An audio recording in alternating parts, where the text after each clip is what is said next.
So now we will learn the JSP, means Java Server Pages. Java Server Pages.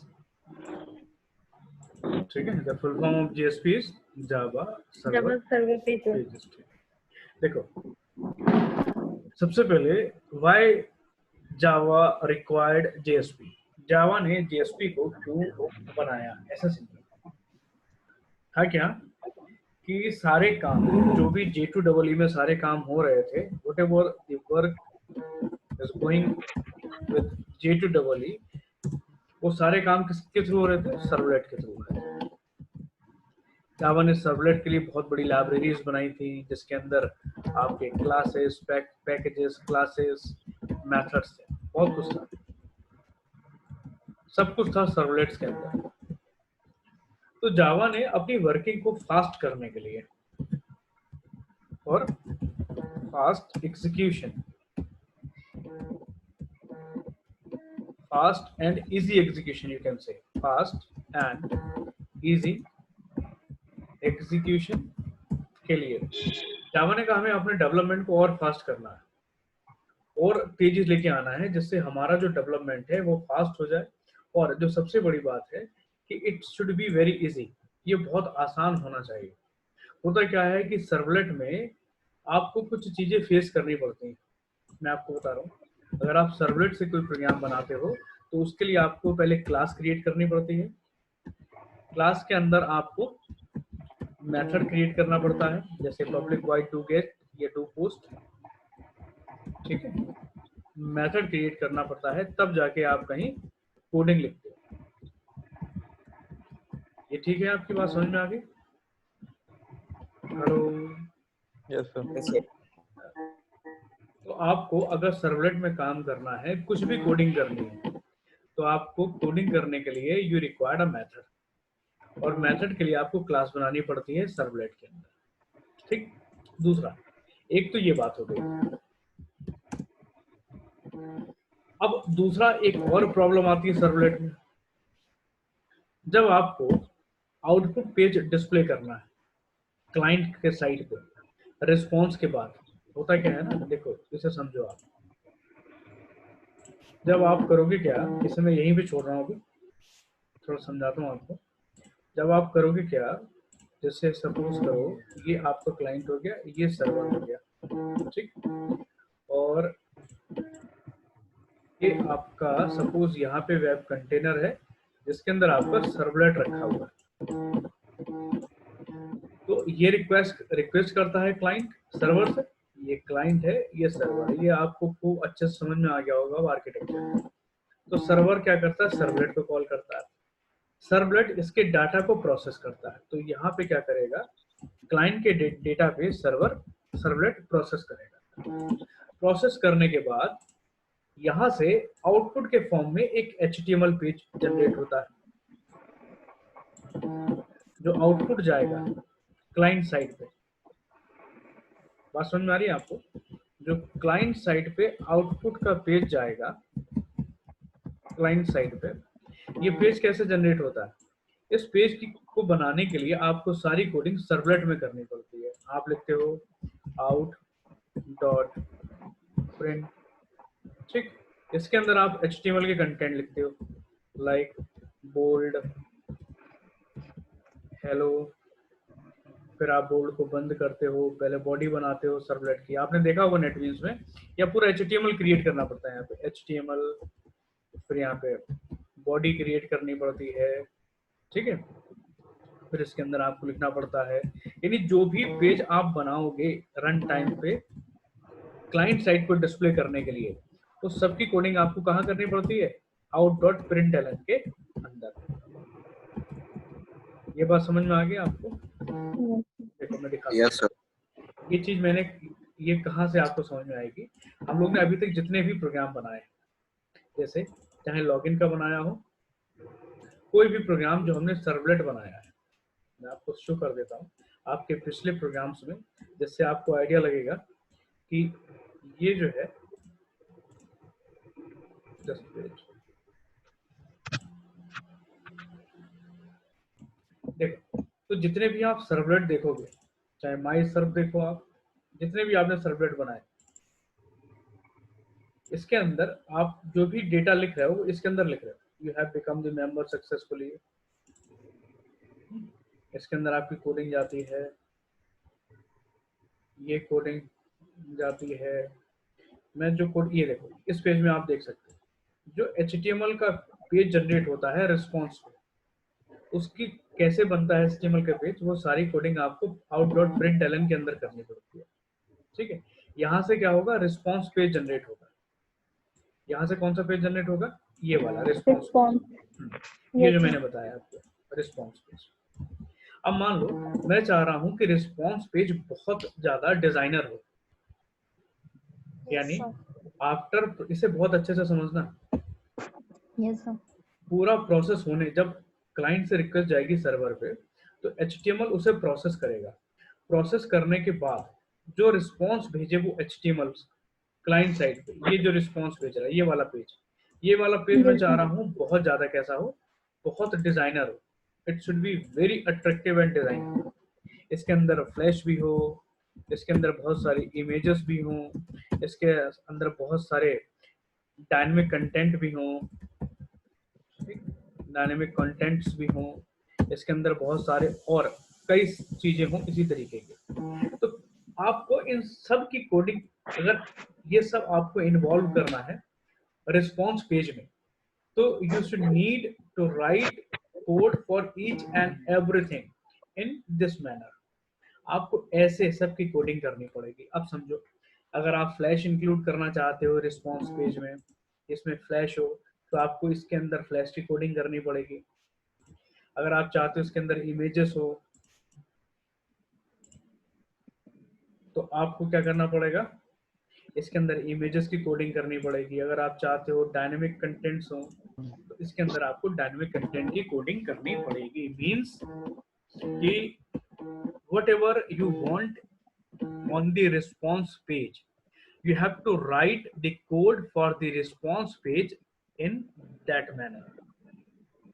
और मेरे को ये बताओ, is it possible to write the code for such things?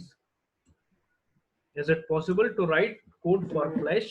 Is it possible to write the code for yourself for the several kind of images and several kind of dynamic contents?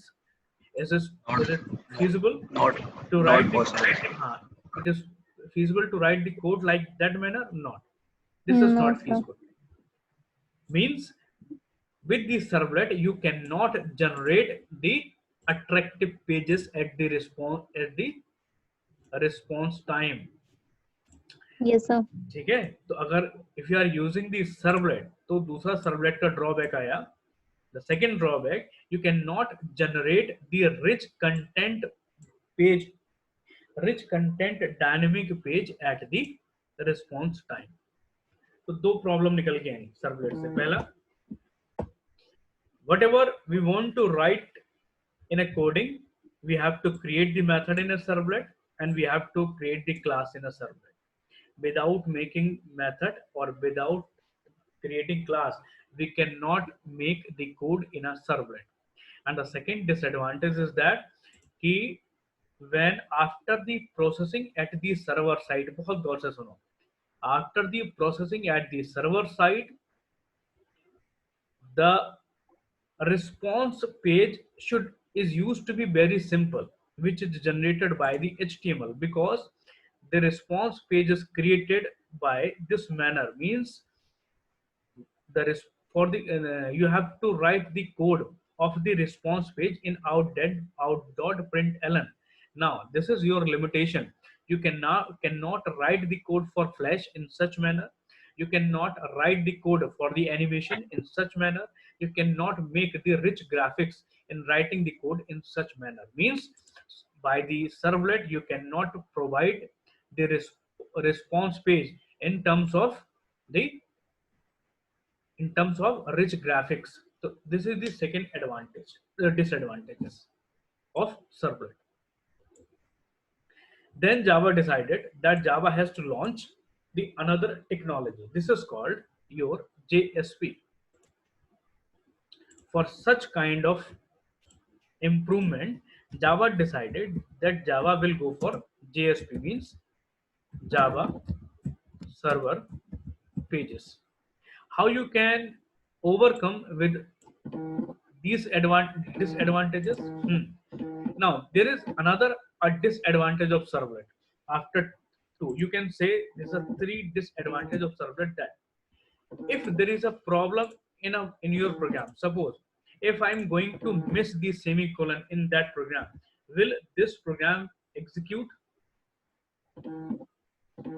अगर आप servlet में एक भी syntax के में problem कर दो तो क्या ये प्रोग्राम एग्जीक्यूट होगा? No, sir.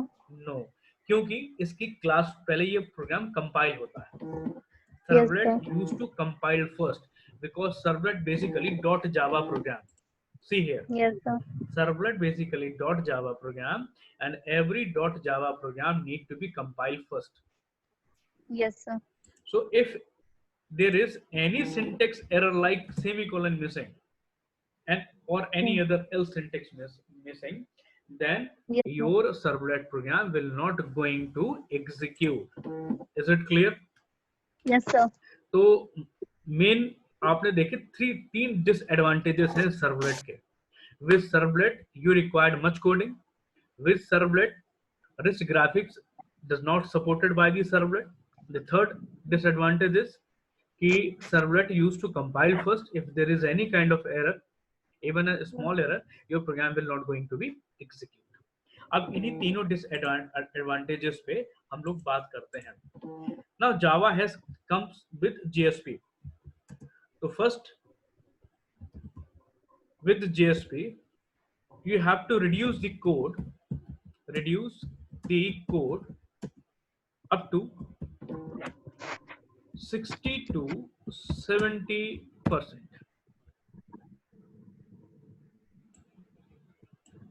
You have to reduce the code if you are going to work with JSP by 60 to 70%. दूसरा एडवांटेज है JSP का. सर्वलेट का सेकंड डिसएडवांटेज क्या था? Rich graphics. ना सेकंड है because JSP is a server side scripting language. देखो, server side scripting, अब इसे समझ लेते हैं स्क्रिप्टिंग को. इसके आगे फिर बात करेंगे. What is scripting? Scripting means, suppose this is your program. Scripting means you want to write the code. Like suppose you want to write the code of Java. Suddenly you want to write the code of HTML. Again you want to write the code for Java means, suppose यहाँ आपको Java लिखनी है, Java का code लिखना है. Again you want to write the code for HTML. Now again you can write the code for Java. Means you can write the code in the pieces, in the form of pieces. This is called script. आप छोटे छोटे टुकड़ों में code लिख सकते हो HTML के साथ. Okay. सर्वलेट में हम क्या करते थे? प्योर जावा कोड लिखते थे. अब JSP में हम क्या करेंगे? JSP basically is the combination of Java code as well as HTML code. जहां जरूरत पड़े HTML की, when you required HTML you write HTML, where you required Java code you can write the Java code. ठीक है? और है ना, इस तरीके से. और जब HTML कोड लिखोगे तो rich graphics is achieved by the HTML, or you can say you write the code with DHTML also. Either you can write the code DHTML or you can write the code HTML along with Java code. Then this is called your JSP. Or you can say JSP is the combination of your Java code as well as HTML or DHTML code in a single file. Is it okay? Are you getting my point? Yes, sir. And suppose you want to provide the response page as a rich graphics. ठीक है? इस diagram की अगर बात करें तो servlet से ये पेज डिस्प्ले हो रहा था रिस्पॉन्स का विद लो ग्राफिक्स। अब क्योंकि अब देखो इसकी बात करते हैं यहीं पे जेएसपी की। Suppose this is your client, now this is your server, again there is a web container, now this time this contain JSP, not servlet. I'm talking Okay. about the JSP. JSP contains the code of Okay. Java as well as the HTML or HTML. Okay. ठीक।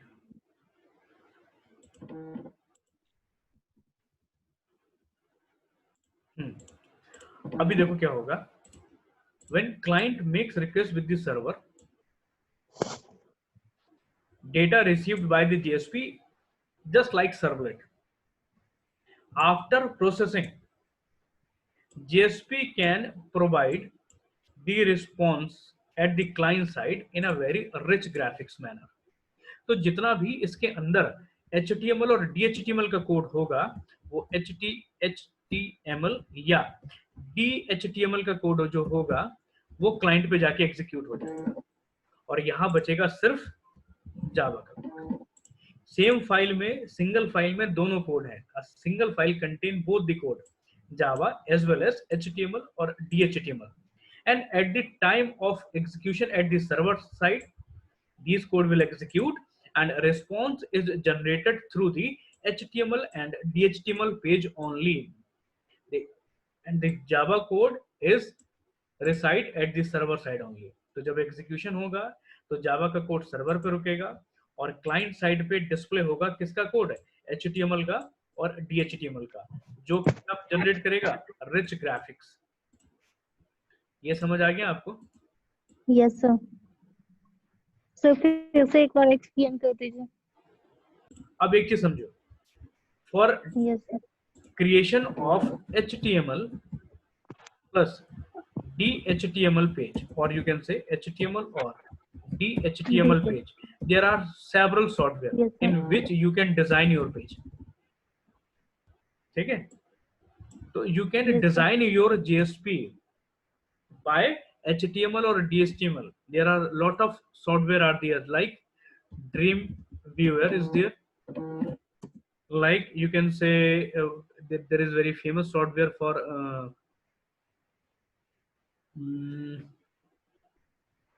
PHP में बहुत सारे लोगों से काम करते हैं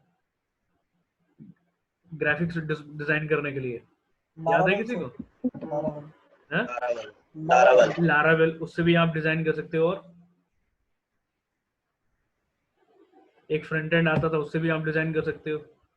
और बहुत सारे सॉफ्टवेयर हैं, there are lot of software for designing the web page. अब इसमें क्या फायदा होगा, आप पूरा पेज डिजाइन कर रहे हो इन सॉफ्टवेयर के थ्रू और बीच में किसकी कोडिंग लिख दे रहे हो, जेएसपी की। HTML, JSP, HTML designing HTML से होती है, तो आपने सॉफ्टवेयर से तो डिजाइनिंग कर दी और जहां JSP जरूरत की हुई coding। आपने जेएसपी की कोड बीच में डाल दिया। तो आपको जेएसपी किसके साथ मिल गई, रिच डिजाइनिंग के साथ। Yes, sir. तो ये जो दूसरी प्रॉब्लम थी, ठीक है, सर्वलेट की, कि इसके अंदर आप ये रिच कंटेंट यूज नहीं कर सकते हो।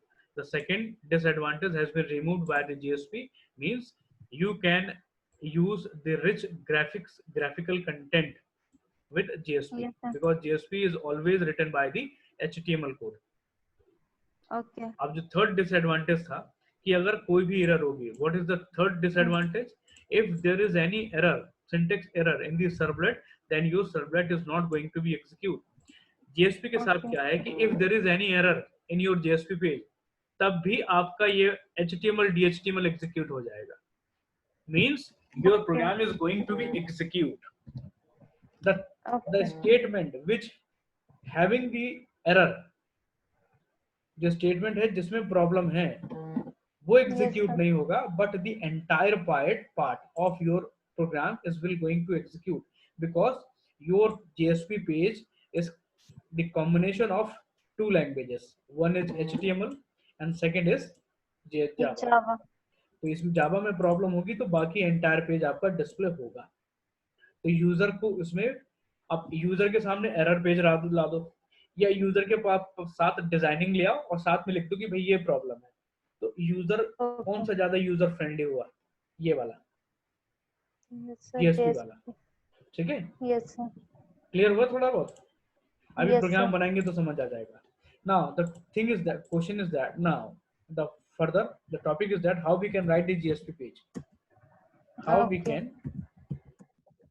write Write a JSP page. GSP। आपको एक क्वेश्चन इसमें पूछना चाहिए था कि sir when we are going to write the code of HTML and Java in a single file, then how this is differentiate that which code is of HTML and which code is belong to Java, Yes sir. क्योंकि एक file में आपने दो languages लिखी हैं, तो how can you differentiate that Okay, हाँ. कौन सा कोड जावा का है और कौन सा कोड HTML का है, ये कौन डिसाइड करेगा? और पहली चीज मैं बता दूं आपको, Yes sir. for the servlet needs to compile first। JSP में क्या होती है, JSP used to execute by the interpreter। Okay. जो HTML को चलाता है वही JSP को भी एग्जीक्यूट करता है। Okay. तो अगर इंटरप्रेटर के केस में कोई प्रॉब्लम आ रही है तो पूरा प्रोग्राम एग्जीक्यूट होगा, बाकी का सारा जो मैंने अभी बताया। अगर कंपाइलर के केस में, in the case of compiler, if there is any error your program will not going to be execute, but in the case of interpreter if any error is there, no problem, your entire code will going to be executed। So JSP is executed by the interpreter and servlet is executed by the compiler first, compiled by the compiler, ठीक है। तो how Okay sir. you can differentiate or how a interpreter, because JSP को कौन चलाता है? Interpreter। So the question is that how interpreter can differentiate Yes sir. differentiate about in between, differentiate between HTML and Java code। Yes sir. ये चीज clear होगी जो मैं कहना चाह रहा हूँ? Yes sir. ठीक, अब कैसे डिफरेंस करेगा? देखो, we used to write the HTML code in the tag like that,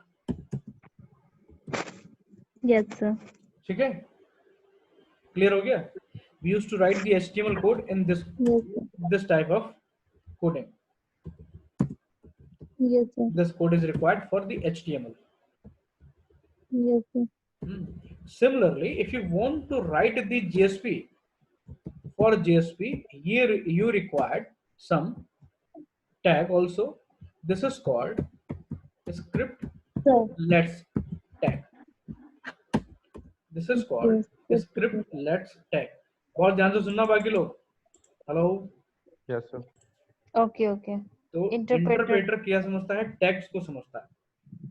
So if you Okay. want to execute your program through the interpreter, then you have to write your code through the tags। तो HTML के लिए ये tag use होते हैं और JSP के लिए भी टैग यूज होते हैं, उसे कहते हैं स्क्रिप्ट लेट्स टैग। जैसे for example, if you want to write the code, then you have to use this Yes sir. tag, Yes sir. ठीक। if you want to declare something, Yes sir. this is for the definition, means अगर आपको कोई code को define करना है then you require this code। if you want to declare something, declare like suppose आप करते हो int a, ऐसे करते हो आप, ये this is called Yes, sir. declaration। तो इसके लिए you Yes, need this code, Yes sir. this scriptlets you need। and if you want to make the comments, ठीक है, कमेंट लिखते हो ना प्रोग्रामिंग लैंग्वेज में, ऐसे लिखते हो Yes sir. या आप कैसे लिखते हो? ऐसे लिखते हो। ये दो तरीके हैं Yes, कमेंट sir. लिखने के प्रोग्रामिंग में। Yes sir. Yes sir. ऐसे ही JSP में if you want to write the comment, then you should write like that, comment this time। Okay okay. if you want to import something, अगर आपको कोई import करना है तो generally जावा में कैसे इंपोर्ट करते हो? सीधे सीधे लिख देते हो import java.sql.asterisk ऐसे लिख देते हो, Yes, sir. ठीक है। इसी तरीके से if you want to import the code in JSP, then you have to write this import, चाहे तो इज इक्वल्स टू लगाओ या कुछ लगाओ, Import java.sql, equal to Java. you can write this. Sometimes semicolon is required in particular this statement, sometimes not. Or if you want to express something, ठीक है, तो you can directly write, अगर आप कुछ डायरेक्टली सीधा print कराना है तो you can use such like out.print. तो आप जो प्रिंटिंग स्टेटमेंट है वो डायरेक्ट आप इस तरीके से इक्वल टू के बाद लिख सकते हो। तो this is some basically some स्क्रिप्टलेट्स। ये समझ आ गया आपको?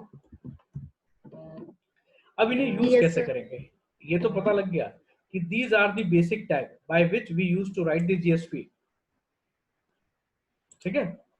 अब कैसे JSP काम करती है और कैसे इसे लिखेंगे इसे समझना है।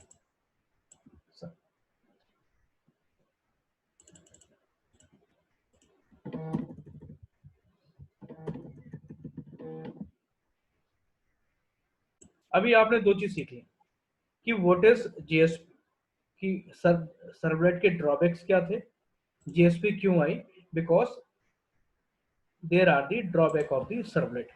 तो उसे कैसे JSP में हम ओवरकम करते हैं वो आपने देख लिया, plus JSP how you can write the JSP। तो JSP can be written with the help of these scriptlets, ये आपने समझ लिया। अब बात करते हैं कि JSP का एग्जीक्यूशन किस तरीके से होता है। Basically JSP you can say is the shortcut of Java servlet। यहाँ पे क्वेश्चन ये है कि अगर सर्वलेट जावा ने बनाया, बहुत गौर से सुनना, because Java have created a servlet with huge library, है ना, because the purpose of servlet is very rich. You can create the entire business logic, you can create the entire J2EE application with the help of servlet and its component. So there are very huge library of servlet। अब question ये आया कि अगर JSP जावा ने बनाई तो servlet इतना ज्यादा जो बना डाला वो क्या बेकार हो गया? Yes sir। इतनी ज्यादा जावा ने सब कुछ काम कर दिया सर्वलेट बनाने में, अब वो सर्वलेट को छोड़ दिया जावा ने, सर्वलेट खत्म कर दिया, तो क्वेश्चन है नहीं, ठीक है। सर्वलेट ही बेसिकली यूज होता है लेकिन इतने शॉर्टकट तरीके से यूज होता है। This is called JSP। JSP मैं बता रहा हूँ आपको JSP होती क्या है। JSP बेसिकली आप उसे डिफरेंट टेक्नोलॉजी मान सकते हो। JSP से Java server pages, it's a different technology. बस ये है क्या, ये सारी लाइब्रेरी सर्वलेट की ही यूज करती है। ओके। वैसा नहीं है कि जावा ने सर्वलेट के लिए इतनी लाइब्रेरी बनाई और उसे छोड़ दिया। Okay. Basically JSP is using the library of servlet। JSP is using all the classes of servlet। JSP are using all the packages of servlet, but in very shortcut manner। कैसे? जैसे मैं बता रहा हूँ आपको। सपोज यहाँ मैं servlet लिख रहा हूँ और यहाँ मैं लिख रहा हूँ, इसे बहुत अच्छे से समझ लेना। एरिस? Yes sir। हाँ, need to more focus there। Suppose in a servlet, यहाँ पे मैं एक प्रॉब्लम दे रहा हूँ, I want to read the variable from, yeah you can say you have to read the value coming from client side। आपको ये मैंने question दिया that you have to read the value which is coming from the client side। अब servlet में इसे आप कैसे करोगे? क्या हो गया, इसे हैंग हो गया। हाँ, अब सर्वलेट में इसे कैसे करोगे? इसके लिए आपको सर्वलेट में you need to write the HTTP request class, and you need to write you need to make the object of HTTP as request. request. ठीक है? For this Yes, sir. you need a method like Yes, sir. public void HTTP void get or do post. Hmm. Okay? Do get या do post. कुछ भी ले सकते हो. Okay. ठीक है? For this you need to create a class my servlet. Yes, For sir. this you need to extend HTTP servlet. Yes, sir. Yes, sir. For this you need to import some packages. समझे? यहाँ पे difference बता रहा हूँ आपको. अब यहाँ पे you need to write like that request dot get parameter. Yes, sir. Like suppose text field name is T1 of client side, then you have to write like that. ठीक? Yes, And if sir. you want to print whatever you have read, so you have to use first of all the print writer class. You have to make the object of print writer class. This is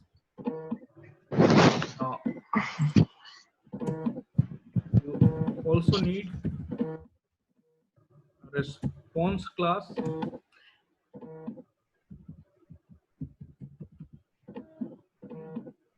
और अगर मैं इसे समझाने के लिए shortcut लिख दूं REQ, ये मीटिंग अभी खत्म हो जाएगी, इसमें तो दोबारा रिज्वाइन कर लेना अभी RES. तो इसमें आपको क्या करना पड़ेगा?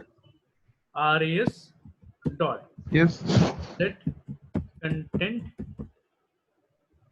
type is equals to text oblique HTML. ये सारा कोड आप लिखते हो.